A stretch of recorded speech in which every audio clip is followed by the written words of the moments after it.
me encuentro no solo con un invitado.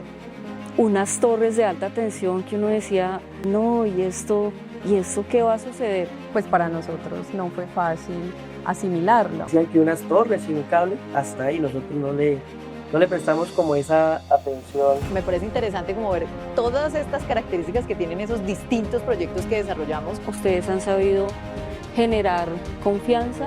Junto con Enlaza, han sido unos grandes aliados para entender un poco más el entorno y el ecosistema. Ese proyecto va a llevar energía pues para otras personas que también lo están necesitando. En Grupo es Mejor, el video podcast del Grupo Energía Bogotá. Conoce todo lo relacionado con el sector energético, la sostenibilidad y cómo el trabajo en equipo impulsa el futuro de la energía y el desarrollo del país. En Grupo es Mejor.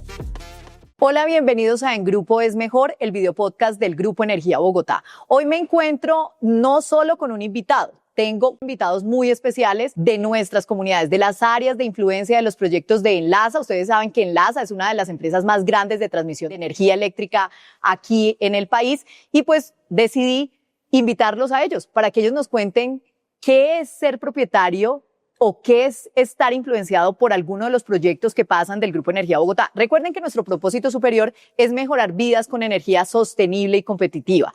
Todo esto yo quiero comprobarlo si sí es verdad, si lo que se dice es cierto, que llegamos a los territorios a mejorar vidas, si trabajamos en grupo, si en grupo es mejor, y por eso los he invitado a ellos. Acá los tengo sentados en mi video podcast. Pues bueno, los voy a presentar, voy de una al grano.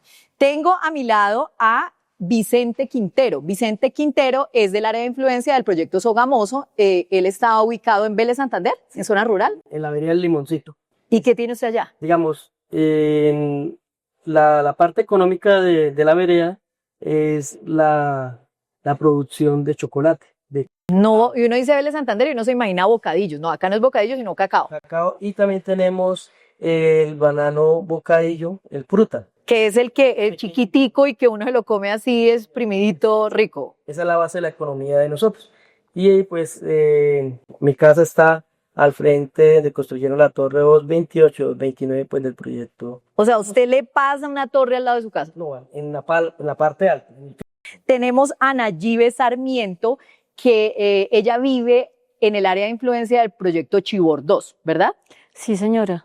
Y tiene una finquita, usted es propietaria ya de un predio y tiene sus vaquitas. Cuénteme, porque usted, bueno, les voy a decir, de los mejores yogures y kumis y quesos que uno se pueda comer en la región, los de la finca de doña Nayibe.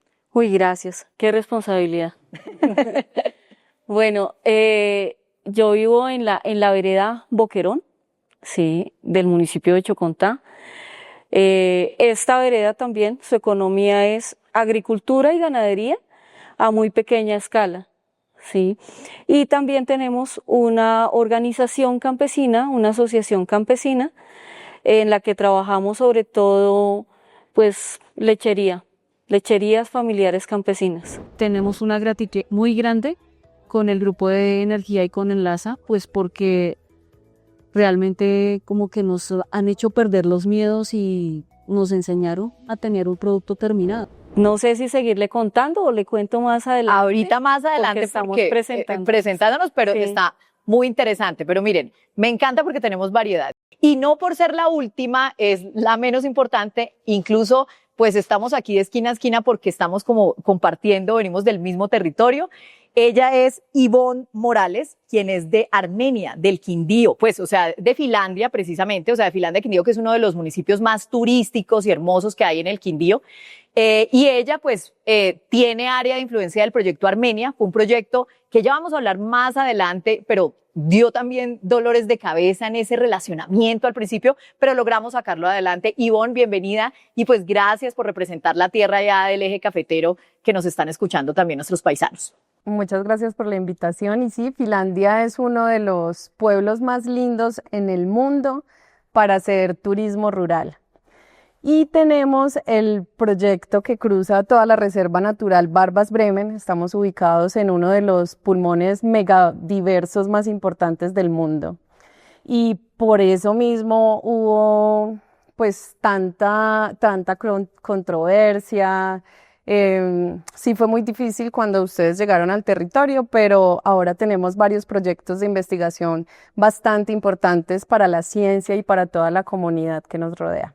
Bueno, ustedes saben que a veces esos temas de relacionamiento y cuando una empresa como Grupo Energía, en este caso Enlaza, que hace los proyectos de transmisión, también tenemos aquí en Colombia nuestra transportadora de gas internacional que es TGI, pues llega a territorio, a veces hay muchos, podría decir yo que algunos mitos, algunas prevenciones, porque uno dice, ¿qué vienen estos a hacer o no? ¿Ustedes qué pasó cuando, y voy a empezar por doña Nayibe, cuando, y a mí me han contado, o sea, yo quedé sorprendida porque doña Nayibe es una de las personas que hoy da testimonio y da fe del buen relacionamiento que hoy en día tiene con el Grupo Energía y con Enlaza en particular, quienes están en territorio. Pero doña Nayibe al principio era como una persona que dijo, venga, ustedes no entran acá. Y se opuso y dijo, no me gusta que estén acá. Y fue una de esas principales opositoras. ¿Qué sentía usted cuando llegaron a su territorio? ¿Qué sentía? Que nos iban a atropellar como comunidad campesina. Sí, entonces, para nosotros, ¿no? Grupo de Energía, una empresa muy grande, sí. Unas torres de alta tensión que uno decía, puede ser desde el desconocimiento de las cosas, ¿no? Pero uno decía, no, ¿y esto qué va a suceder? O sea, en varias partes, en la parte ambiental, pero también en lo social. También en de pronto verse uno que no pueda seguir con su actividad que está haciendo tranquilamente. Entonces, digamos que hacía poco había pasado por allá la carretera, habían hecho los trabajos de la transversal y pues en su momento de parte de esta empresa hubo atropellos con la comunidad. Y luego después llega el Grupo de Energía a contar lo de las torres, porque en eso pues uno ya con este pasar de los años y del tiempo uno dice, bueno, venga, pero ellos sí avisaron, ¿sí? Pero en ese momento, pero usted estaba prevenido. Pero en ese momento no, en ese momento... ¿Y usted les cerraba la puerta? Había que pelear, sí, realmente sí, ¿Usted porque... qué decía? Acá no me vienen a mí a afectar. Pues a la gente, y yo todo se lo trasladaba, pues obvio, siempre va una persona allá, siempre fueron mujeres, entonces yo se lo trasladaba a ellos. Les decía, bueno, ¿usted qué pensaría si su mamá, si su papá viviera aquí y le pusieran esas torres donde es su casa, donde es su habitación, donde han estado todo el tiempo, donde tienen sus vaquitas, donde tienen su parcela? Pues que eso no era así, pero pues uno no escuchaba como, es que a veces como que uno se enceguece tanto y por eso repito un poquito, desde el desconocimiento también, ¿sí? Entonces, cuando me empezaron a hacer pensar un poquito más, fue cuando me dijeron un día, venga, ¿usted ha llegado a pensar qué más daño le hace su celular que de pronto lo que le puede hacer una torre de energía? Y yo, pues como que a esa persona no le respondí, pero sí me hizo pensar eso. Eso es importante porque, digamos, uno de los grandes también prevenciones que hay es que uno dice, pues una torre me la ponen aquí al lado y me afecta la salud, ¿no? O sea, eso da cáncer, el tema de los campos electromagnéticos, y hay distintos estudios que incluso Juan Ricardo Ortega, el presidente del Grupo Energía Bogotá, insiste. Hace poco estuvimos en un debate en el Consejo donde él insistía sobre este tema y escuchemos brevemente qué era lo que decía Juan Ricardo. El grupo presentó la evidencia científica, las autoridades del gobierno nacional presentaron la evidencia científica. Hay estudios del año 2020 de Dinamarca, Suecia, Finlandia, que yo se los he puesto a disposición. Por alguna razón no parece que la evidencia científica de los países más cuidadosos de su ciudadanía en el mundo, Japón, ¿no? De manera inequívoca, dicen los estudios científicos, no hay evidencia alguna de que las torres de alta tensión afectan la salud humana. Y les puedo traer los papers, ¿sí?, de las autoridades internacionales. En cuanto a los campos electromagnéticos y la salud humana, acá están todos los conceptos emitidos por el Instituto Nacional de Cancerología y les puedo adjuntar todos los de las autoridades internacionales si así bien lo desea. Les pido nuevamente apóyennos y ayúdenos a que la comunidad pierda esos sustos que les han infundido, porque no son realmente sustentados ni en la evidencia empírica ni en la evidencia científica.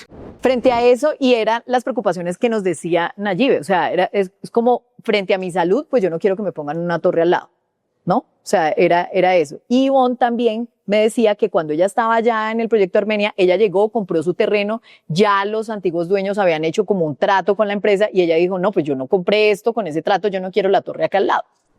Sí, claro, porque ahí empiezan a haber varios factores. Uno es la interpretación del paisaje, pues que veníamos de la ciudad, vivíamos en Armenia y queríamos vivir en el campo. En Finlandia, tan hermoso que es. Tratar de hacer las cosas bien, o sea, sin ganadería. Queríamos implementar nuestro modelo para mostrar una nueva cara del campo y pues claro, una torre de 120 metros frente a la casa, porque la tenemos justo enfrente de la casa, pues para nosotros no fue fácil asimilarlo. Pero mire que, por ejemplo, esa distancia que Ivonne remarca es importante porque eso es lo que estamos haciendo. O sea, antes las torres, y hay muchas que son de 60 metros, en este caso hay unas de 100, 120 y hay unas muy altas precisamente para conservar lo que hay, la vegetación pues primitiva y demás que hay en el territorio. O sea, entonces las elevan así, pues precisamente para no tener ese problema, ¿no? Y acá me voy pues a preguntarle a Vicente, es como, pues usted veía, a usted le dijeron, la torre queda allá en esa loma, pero usted, ¿cuál era? ¿Hubo temor o usted desde un principio, por el contrario, sí estaba más tranquilo? ¿Cómo fue primero esa llegada? ¿O qué temor tenía? Porque yo creo que cuando a uno le dicen, va a esta torre, uno le da un poquito de temor a algo. Pues digamos, llega como la noticia, ¿sí? Que va a pasar un proyecto de alta tensión por la región, ¿sí? Pero nosotros dijimos, no, eso debe ser, decían que unas torres y un cable, hasta ahí nosotros no le prestamos como esa atención al proyecto en ese entonces. Entonces ya cuando llega la socialización y comienzan a explicar, digamos que va a haber el propietario, donde va a recibir como una bonificación económica, donde va a pasar. Entonces todo el mundo, cuando dijeron plata, le prestaron ya la atención al proyecto.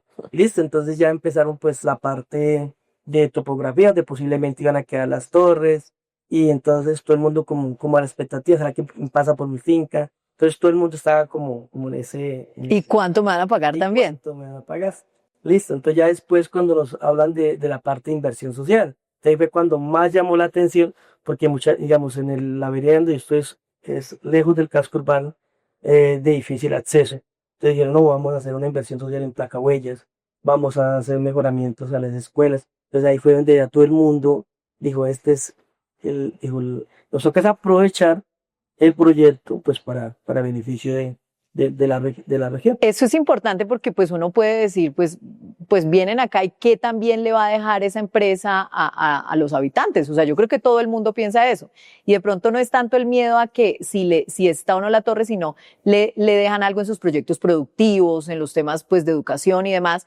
Y me voy a esa parte y voy a arrancar por acá. Yo le veo acá y perdón que sea tan curiosa, él trajo acá un chocolate que dice chocolate Quintero. Este chocolate, que huele muy rico y le va a tocar dejármelo a mí, no mentiras, él lo trae para un detalle muy especial también, es un chocolate que se produce allá. Cuando a mí me dijeron Vélez y Santander, o sea, yo me imaginé, va a traer bocadillos, pero no son bocadillos, perdón la ignorancia, pero no sabía que en esta zona en particular de Santander, pues se produce un chocolate de muy buena calidad. Y frente a eso, pues estábamos hablando y me encanta la sinceridad de Vicente, dice, no, pues la mayoría de gente sí dijo, ¿qué me van a dejar? ¿Cierto? O sea, ¿qué me van a dejar? Como decían los vecinos, no, yo doy permiso en mi finca para que la coloquen. Claro, entonces, porque sabía que le daban de pronto alguna compensación. Pero no solo la compensación económica es importante, sino también el tema, porque pues al final, pues, y acá claro, si no, mejor dicho, me cuelgan, esto es una empresa público-privada. O sea, nosotros no es que, digamos, seamos privados 100%, entonces dicen, acá también nosotros respondemos a unos intereses públicos y eso es importante saberlo. Pero en esas compensaciones también hay unas compensaciones de carácter incluso educativo, bueno, ambiental, que ahorita vamos a ese tema también ambiental, pero también hay unos temas, por ejemplo, que a usted le han ayudado como a enseñarle en proyectos productivos cómo hacer el marketing de este chocolate y cómo hacer para que esto sea más interesante de poder, digamos, por ejemplo, pues usted poderlo vender. Y un tema de las placas huellas que es muy interesante y es que, pues, si uno no tiene placa de huellas, ¿cómo saca usted el producto de allá? Sobre todo en estos inviernos, ¿no? Sí. Digamos, nosotros el producto, nosotros inicialmente era artesanal. Se hacía como hacen los abuelitos, como en bolas. Entonces ya cuando en todo el proceso, pues con los ingenieros, dijeron, no, Vicente, ¿por qué no buscamos un molde para que tenga una apariencia similar a las marcas reconocidas? Entonces, desde ahí empezó todo el proceso. Digamos, cada vez que habían visitas de diferentes actividades del Grupo Energía, entonces los ingenieros y por medio pues, de la ingeniera Alejandra Escobar, la social, fue que llegamos pues hoy en día O sea, Aleja ayudó en algo. Sí. Vea, pues, un reconocimiento a Aleja de Enlaza, del Grupo Energía, porque pues ha ayudado ahí y ha metido como todo el perrenque para que hoy tengamos el chocolate Quintero. Y como una etiqueta, como la presentación, que sea como más fácil para venderlo y todo. Entonces, digamos, el proyecto de ustedes ha avanzado y el de nosotros, familia, pues también, porque ya, digamos, ya tienen torres construidas, nosotros ya tenemos una presentación así para la venta. Miren, importante, cómo mejoramos vidas y cómo trabajamos en grupo, porque en grupo es mejor. Y además, acá también no solo hay chocolate, tenemos yogur. Antes de pasar al yogur, pues Nayibe fue la que empezó hubo molestia. ¿Qué hicieron para convencerla? O sea, ¿qué hicieron para que usted se le acabara esa molestia y no estuviera tan brava con la gente del grupo cuando llegaba a contarle cuál era la idea del proyecto? Cuando ella me contó eso, en la próxima reunión yo le dije, bueno, ¿por qué no hacemos una cosa? Le dije, desde ustedes, ¿por qué no hacemos algo con los niños en la escuela de la vereda que ya no se usa? Porque ya en el momento de llegar las rutas escolares se dejaron de usar las escuelas veredales. Entonces le dije, ¿por qué no hacemos una actividad ya donde su merced le cuente a los niños la importancia, ¿sí?, que tenemos en esta zona, que tenemos tanta riqueza, ¿sí?, que tenemos este corredor biológico, y que también nos cuente que esas torres no van a generar ningún daño? ¿Por qué los niños y por qué como esa relación? Porque es más difícil mentirle a los niños, ¿cierto? Entonces, y fue una manera de acercamiento. ¿Y a usted le gustó ese acercamiento que hubo cuando ya le hablaron a los niños como? No, pues fue muy chévere porque eso hubo caminata, cada niño le entregaron su kit. Entonces uno decía, bueno, es que generar confianza. O sea, usted dijo, no son tan malos como yo creo. Exacto, pero fueron como los primeros pasos de generar confianza, ¿no? Entonces ese fue un paso. Otro paso fue como una invitación a ser parte de una escuela de liderazgo. Entonces, y eso es importante porque usted con su proyecto necesitaba temas de liderazgo. Súper bueno porque digamos que desde hace mucho como que uno no es como que yo quiero ser líder y me voy a meter a ser líder, sino como que es algo que nace desde más allá y uno termina metido siendo líder sin ser líder, ¿sí? Entonces me hicieron como esta invitación a ser parte de una escuela de liderazgo y que además me podía yo ganar la beca. Entonces yo dije, no, pues como chévere ir. ¿Y se ganó la beca? Sí, me hicieron la entrevista, efectivamente me gané la beca, no fui la única, hubo gente de la comunidad de Machetá, de Tibirí. Déjeme contar una infidencia. No, si no, usted me dice, no, yo no quiero hablar de eso, pero en ese curso de liderazgo es que usted es líder comunal, o sea, usted es líder de una comunidad ya, o sea, no es simplemente que usted se dedica a su finca, usted es líder comunitario. Ah, sí señora, claro, cuando llegó el grupo era vicepresidenta de la Junta de Acción Comunal. Sí, entonces citaron al presidente de la Junta y pues ¿quién lo citó? Pues la social en su momento del Grupo de Energía.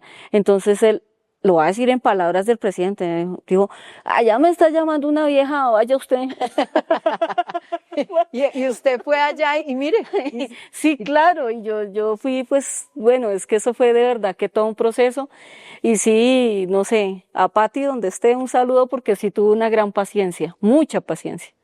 Paciencia sobre todo. Y Mm. paciencia es lo que hay que tener también por parte y parte de que entendamos qué significan estos proyectos y que, pues, que si vienen a hacer bien a una comunidad, pues mirar a ver y dejarlos entrar. Claro, y es que uno, o sea, no solamente uno está en el territorio, es dueño de una partecita en el territorio, sí, o administrador más bien, porque un día uno se va a ir y es el tiempo que esté acá el que tiene uno para, o Dios le da para administrar ese territorio y hay que buscar hacerlo de la mejor manera. ¿Mm? Eso es importante. Entonces, digamos que, bueno, estaba en la Junta de Acción Comunal y también en ese momento era representante legal de una asociación campesina que tenemos en la vereda.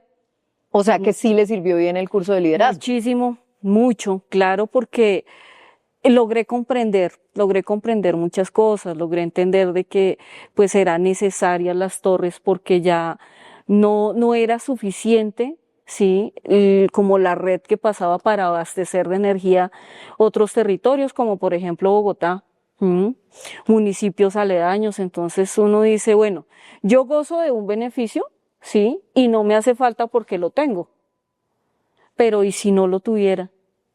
Claro. Entonces empezar a ver que pues sí, que es una empresa grande y que todo, pero pues que también quiere hacer un aporte, ¿no? Ivonne, estábamos hablando ahorita del tema de las especies que hay en territorio. O sea, y pues el Quindío es conocido por el tema de las aves, o sea, hay avistamiento de aves, mariposas, bueno, hay muchas especies pues también que nativas, y ahorita vamos también aquí que en Cundinamarca tenemos el tigrillo lanudo, el mono nocturno, bueno. ¿Cómo han hecho ustedes ahí como para poder conservar eso? Porque también hay algunos mitos o paradigmas que hablan, pues, que las torres pueden obviamente ir en contra de ese avistamiento de aves, bueno, ¿qué ha hecho el grupo y qué han hecho ustedes también para poder que conviva esa infraestructura con las aves y demás especies que hay en el Quindío? Sí, es cierto que en el Quindío contamos con un patrimonio natural bastante importante para Colombia. Pero justamente en esta reserva, que es la Reserva Natural Barbas-Bremen, que se comprende por más de 9.000 hectáreas, tenemos gran biodiversidad y hay muchas especies que están en estado crítico y de amenaza, pero sobre todo por la actividad económica que hay en el entorno, ¿sí? Aunque estamos junto a la reserva natural, la vocación es ganadería, también hay monocultivos y antes de llegar a nuestro espacio, pues al que hoy en día es nuestro hogar, que se llama el Tesoro de Bremen, mi esposo y yo nos dimos un tiempo para caminar el campo en el Quindío porque estábamos buscando dónde vivir. Y justo cuando llegamos a Finlandia, a la vereda donde vivimos, que es zona de amortiguación de la reserva natural, vimos muchísimas especies. En ninguna parte del Quindío, en su zona rural, vimos tantas especies como cuando llegamos allá. Eran animales que yo solo veía en televisión. Desde pequeña, pues recuerdo mucho que con mi abuelo veíamos National Geographic y veíamos muchos animalitos. Entonces, cuando llegué allá, claro, me trajo ese recuerdo de niña cuando yo veía televisión con mi abuelo y le dije a mi esposo, acá quiero vivir. Y entonces, entendiendo esto, cuando ya se instalaron las torres, hablando con mi esposo decíamos, pero es que acá la afectación ya estaba causada, porque talaron el bosque para hacer ganadería y otras actividades económicas. Importante ese punto, porque a veces juzgan que son o sea, es la empresa que llega con las torres a talar los árboles e incluso, por ejemplo, en el bosque de niebla, como es en el caso acá cerca a Bogotá, que se llegó a destruir ese bosque de niebla y resulta que hay muchas actividades ya humanas que pues obviamente es por la sobrevivencia pues también del hombre que ya han llegado y han intervenido como antes que nosotros ese mismo territorio. Y perdón la interrupción, pero me parece súper importante eso que Ivonne está contándonos porque pues ahí ya había una intervención humana, ¿verdad? Sí, yo soy líder ambiental, pues nosotros con nuestro proyecto de vida y también gracias al apoyo que hemos tenido de Enlaza, tenemos varios reconocimientos, condecoraciones por el cuidado que tenemos en la reserva natural. entendemos que nosotros, los seres humanos, somos los mayores depredadores de la naturaleza. Por eso nuestro modelo es un modelo agroecológico que se basa sobre pilares fundamentales en el territorio y trabajamos sobre esos pilares fundamentales. Y lo que hacemos es sensibilizar sobre el cuidado y la protección del medio ambiente. Entonces, hemos sembrado más de 20.000 árboles, tenemos caracterizada la flora y la fauna, y junto con Enlaza, pues han sido unos grandes aliados para entender un poco más el entorno y el ecosistema. Entender cuáles son las especies nativas que hay allá, poner si hay necesidades veadores de aves, no sé, o sea, ustedes han hecho un estudio conjuntamente entre ustedes como comunidad, bueno, Ivonne es líder ambiental y la empresa. Y ahora hay un proyecto muy bonito que sería muy bueno que ustedes pudieran socializar, y es que se está haciendo un estudio de campos electromagnéticos en polinizadores, no solo las abejas, porque hay otros muchos polinizadores. Entonces hicimos unas terrazas debajo de la torre y sembramos plantas florales para poder atraer a estos polinizadores, y el estudio de campos electromagnéticos se está realizando dentro y fuera de la servidumbre.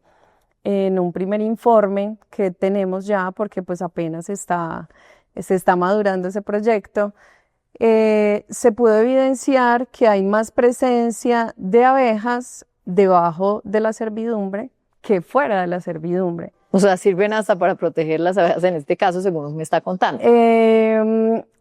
Pues estamos esperando los resultados definitivos, pero pues entonces ahí se empieza a uno a sacar tantos mitos de la cabeza. Y lo importante es estudiar. Si no, en ese entorno, pues no habrían abejas. Y justamente debajo de la torre donde sembramos las plantas florales fue donde se lograron avistar más especies de abejas. Bueno, y acá tenemos, pues Vicente y Nayibe, el tema del mono nocturno y el tema del tigrillo lanudo, en donde se pusieron cámaras pues para mirar y monitorear este animal. Ahí hay mucha prevención porque todavía nos siguen diciendo. Yo veo redes sociales y hay muchos comentarios donde dicen que nosotros hemos acabado con la especie.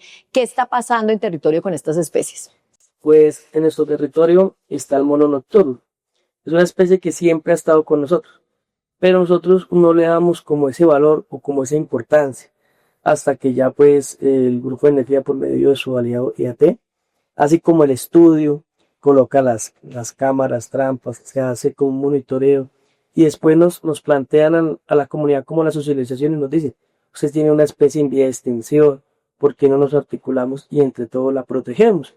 Entonces ya fue como comunidad y el grupo empezamos a proteger la especie en el territorio. Pues en ese entonces nosotros hemos identificado como 6 familias en diferentes puntos. Del mismo mono nocturno, 6 distintas. Sí, digamos como digamos, aquí está la familia 1, a todas se les hacía como un seguimiento. Después de 2 años de estudio, notamos que ya habían como más crías. Aprendimos a saber qué era lo que ellos comían, porque nosotros desconocíamos muchas de qué se alimentaban. Entonces, cuando ya un vecino dijo: bueno, yo voy a dejar un pedazo de potero más para que hagan arbolitos y que ellos como que se queden ahí. Pero se fue como expandiendo más. O sea, fue como concienciar también a las comunidades de la importancia de las especies que tenían, del cuidado. Y lo más que decían allí son los niños. Cuando se hizo la asociación en la escuela, todos los niños ya: papá, tío, toca tener cuidado, hay que amarrar los perros, no hay que vayan y los molesten, porque es algo que nosotros tenemos y que no hay en otro lugar, que es lo único que queremos proteger. Entonces desde ahí empieza toda esa como articulación entre la comunidad y el Grupo de Energía a proteger una especie que está en nuestro territorio, que ha estado y que ahí lo queremos conservar. Entonces el Grupo de Energía, ¿qué hizo? Bueno, para tener un menos impacto, vamos a utilizar el helicoportado para llevar la estructura, para no hacer tantas afectaciones. Vamos a utilizar los caminos reales que hay existentes, no vamos a crear más, para tratar de que, digamos, la poquita vegetación o naturaleza se protegiera y de pronto ampliarla un poquito más. Entonces, eso fue lo que se ha hecho y se está haciendo. Mire, ahí estamos viendo en imágenes cómo era antes la infraestructura y se llegaba y se arrasaba con todo, porque eso pasaba con las líneas de transmisión, y cómo es ahora donde se protege y pues todo el material, digamos, trata de no entrar, digamos, por una brecha, pues, que se abra así para dañar incluso la fauna y la flora, sino se toman técnicas distintas. Pues también lo que usted hablaba de cómo se llevaba ese material, pues con helicópteros y demás, para proteger precisamente la flora y la fauna y hacer el menos daño posible cuando se esté en construcción. Sí, señora, eso fue lo que se hizo. Y digamos, habían unas torres que en la parte topográfica quedaban como muy cerca a los nacimientos. Entonces lo que se hizo fue correrlas por el mismo eje para que cumpliera pues con la norma de los 100 metros. De los nacimientos de agua, para no afectar los nacimientos de agua. Y sí podemos ver, o las personas que pueden ir al territorio, las torres están ubicadas en potreros, donde ya fueron talados, y que digamos el grupo de energía hasta el momento no ha llegado a decir, bueno, aquí quedó la torre, voy a decir la 230, toca tumbar tantos árboles para poderla construir. Entonces si ellos ven que está, entonces lo que hacen es correrla para no hacer el menor impacto posible. Se hacen unos estudios previos y es importante eso, se hacen pues unos análisis para obviamente hacer y construir estos proyectos, pero también es importante, digamos, como decirle a toda la gente que nos ve, que no es que al grupo se le ocurrió pasar el proyecto por X o Y, o sea, aquí hay organismos pues obviamente ambientales, está la UBME, o sea, hay definiciones que hacen que la empresa pues tenga que llevar un proyecto por determinado o por X o Y camino, ¿cierto? Y también pues otro que implementaron fue hacerlas más altas.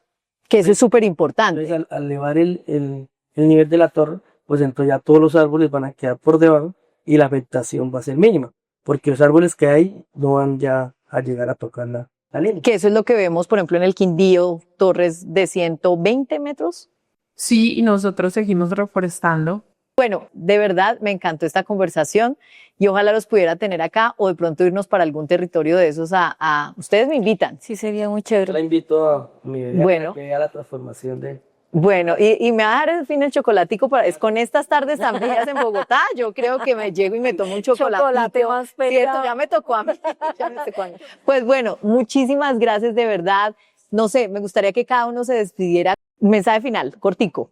Invitarlos a conocer el Tesoro de Bremen. Nos pueden seguir en redes sociales como @el Tesoro de Bremen _ en Instagram, y en Facebook como el Tesoro de Bremen. Doña Nayib. Bueno, pues de parte mía y transmitiendo lo que ha pasado en la comunidad, agradecerle al Grupo de Energía y a Enlaza por el trato que nos han dado como comunidad, que aunque ha sido difícil por la desconfianza de parte nuestra, ustedes han sabido generar confianza y también acompañarnos en nuestros procesos para poder como generar un desarrollo en el territorio. Muchísimas gracias, y Vicente. Ese proyecto va a llevar energía pues para otras personas que también lo están necesitando. Entonces yo creo que el proyecto o la línea de transmisión Sogamoro es muy importante pues para ayudar además comunidades o cuando la necesite. Todos tenemos que cargar el celular, hoy vivimos dependientes de la energía, es para todos, ¿verdad? Que todos tengamos esa misma privilegio o oportunidad de tener energía en las casas. Bueno, pues yo quiero agradecerle a nuestros invitados. Sé que de todas maneras sigue habiendo algunas personas y algunas dudas y de pronto nos escribirán con comentarios tal vez que no sean tan positivos, pero por eso tenemos los testimonios y aquí toda la gente de Enlaza está a disposición de las dudas que haya para responder en esos territorios donde tal vez todavía siguen existiendo desconfianza o de pronto algunas dudas acerca de si los proyectos pueden contaminar las fuentes hídricas o vienen a acabar con la flora y la fauna, y esa es la idea, por eso estamos acá, porque queremos hablar, queremos conversar con las comunidades y créanme que ellos son unos invitados que quieren dar su testimonio, pero así como ellos, pues queremos ir también a los territorios donde ustedes vean que nosotros podemos también, pues, despejar dudas y también si quieren tomar chocolatico o tomar kumis o de pronto disfrutar de esa hermosa reserva Barbas Bremen. Muchísimas gracias. El GEP avanza en la exploración de financiamiento sostenible. El Grupo Energía Bogotá avanza en la exploración de un financiamiento sostenible con el IFC, organismo del Banco Mundial, hasta por $200 millones. La operación, de concretarse, fortalecerá la gobernanza y la sostenibilidad del grupo, alineándolo con estándares internacionales y consolidando su papel como actor clave en la transición energética regional. El GEP convocó a su Asamblea General Ordinaria de Accionistas para el 2026. El Grupo Energía Bogotá convocó a su Asamblea General Ordinaria de Accionistas para el próximo 27 de marzo en Bogotá. La reunión fue informada oficialmente a la Superintendencia Financiera, cumpliendo con las obligaciones del mercado y reafirmando el compromiso del GEP con la transparencia y el buen gobierno corporativo. Grupo Energía Bogotá y sus filiales TGI y Cálida ingresaron al Anuario de Sostenibilidad 2026 de S&P Global. El Grupo Energía Bogotá y sus filiales TGI en Colombia y Cálida en Perú ingresaron al Anuario de Sostenibilidad 2026 con un puntaje ambiental, social y de gobernanza de 84 sobre 100. El GEP se ubicó en el cuarto lugar mundial en su sector y como número 1 en América, consolidando 5 años consecutivos entre las compañías más sostenibles del mundo. ¿Sabías que la Organización Mundial de la Salud ha realizado estudios que demuestran que los campos electromagnéticos generados por torres y líneas de transmisión se mantienen por debajo de los niveles que podrían afectar la salud? Es relevante desmontar los mitos sobre la infraestructura. Las líneas de transmisión están diseñadas para convivir en armonía con su entorno, integrarse al paisaje y operar de manera segura sin causar perjuicios a la fauna, la vegetación ni a las personas. Informarnos con datos confiables nos permite mirar la infraestructura con confianza y responsabilidad.